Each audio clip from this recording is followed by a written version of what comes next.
Good morning, everyone.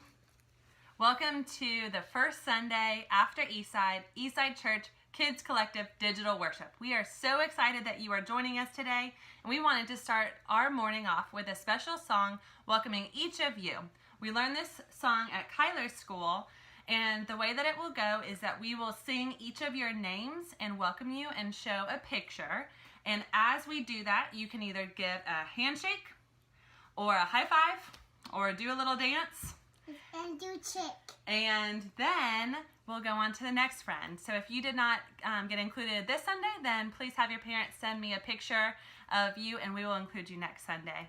So we will start off and show you how it goes. Ready? Ready? Good morning, Kyler. How do you do? Good morning, Eli. How do you do? Good morning, Caleb. How do you do? How do you do? How do you do? How do you do? Now it's your turn. Good morning, Adeline. How do you do?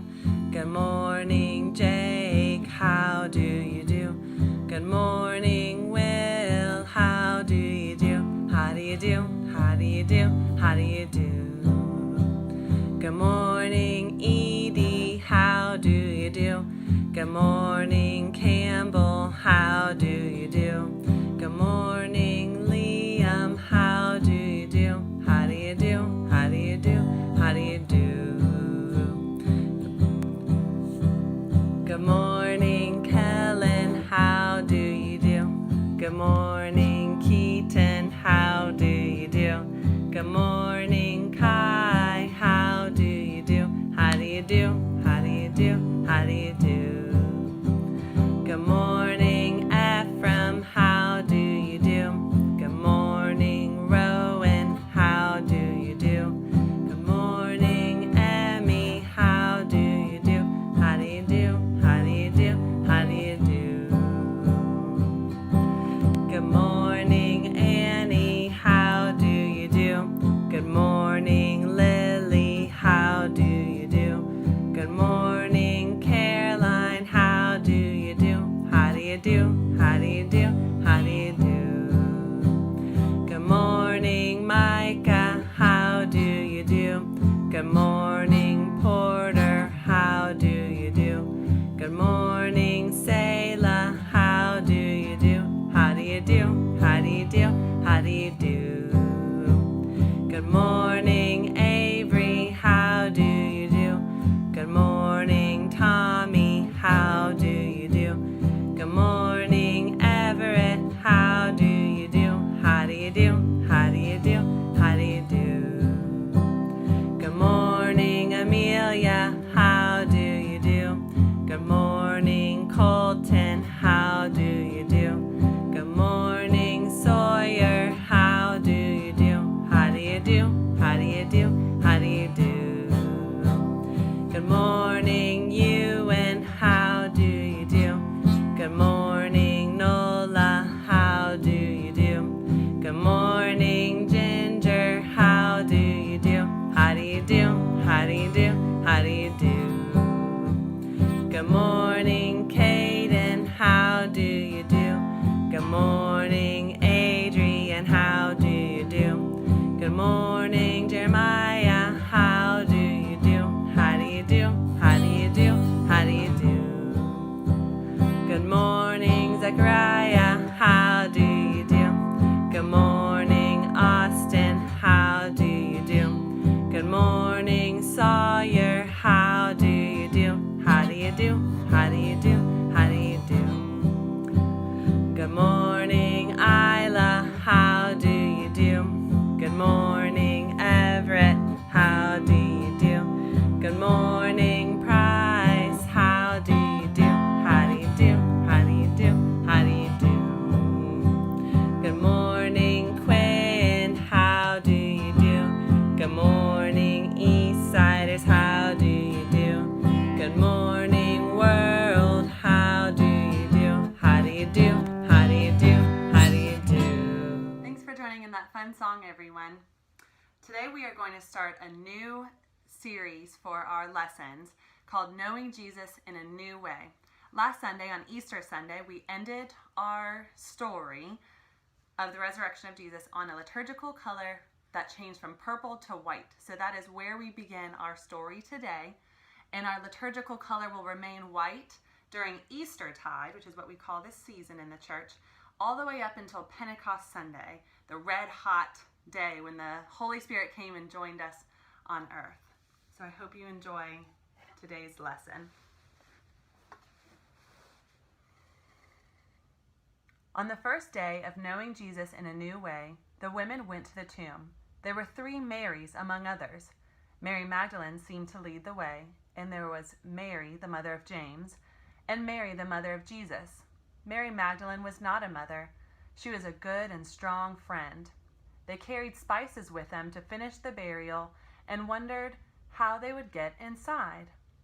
When they came to the tomb, the stone had already been rolled away. So they looked in. What they saw was nothing but white linen cloth that had covered Jesus' body, but it did not anymore. They went back to tell the others, but most did not believe them. Peter, being Peter, jumped up and ran to the tomb. Some say John ran too and got there first. He waited for Peter, and they went in together. They could feel Jesus' presence in the absence of Jesus. Jesus was gone, truly gone. Mary Magdalene came up and stood outside crying. Peter and John went back, but Mary stayed. "Woman, why are you crying?" Through her tears, she saw 2 men dressed in white. "They have taken my Lord away," she said, "and I don't know where they have put him."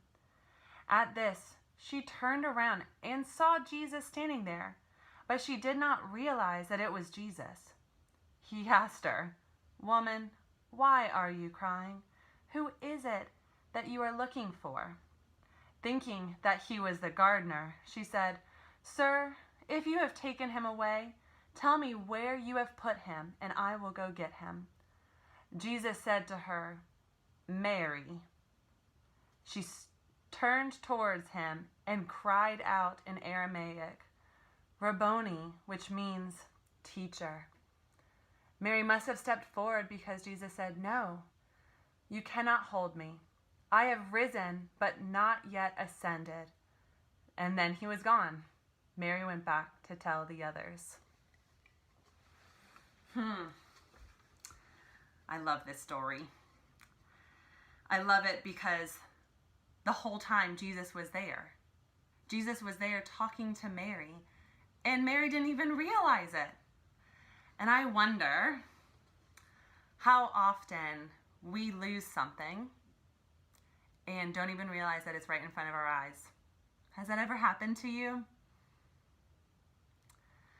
I wonder how it made you feel when we sang the welcome song earlier and you heard your name called out directly. In some ways, in many ways, I am your teacher, like Jesus was Mary's teacher. And there's a lot of power and just kind of makes us feel good when someone calls us by name. But in many ways, you all are my teacher, and I miss you so dearly, and I learn so much from you. Oftentimes, I experience God through interacting with other people. So when I look at each one of your beautiful faces, whether it's in person on Sunday, or at a play date or family get-together, or even if it is just a picture of you in a video like we just played, I see you as my teacher, and I see Jesus in you.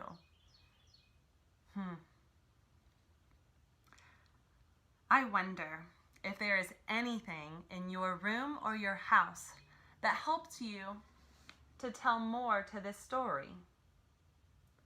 Is there something that just calls out to you and it seems like it needs to be here? Look around your room. See if there's anything that's similar. Maybe it's white cloth. Maybe it's a picture of a friend or a teacher. I would love to see what you come up with. If you can ask your parents to snap a quick picture and either text it to me or email it to me, I would love to see what you wondered today.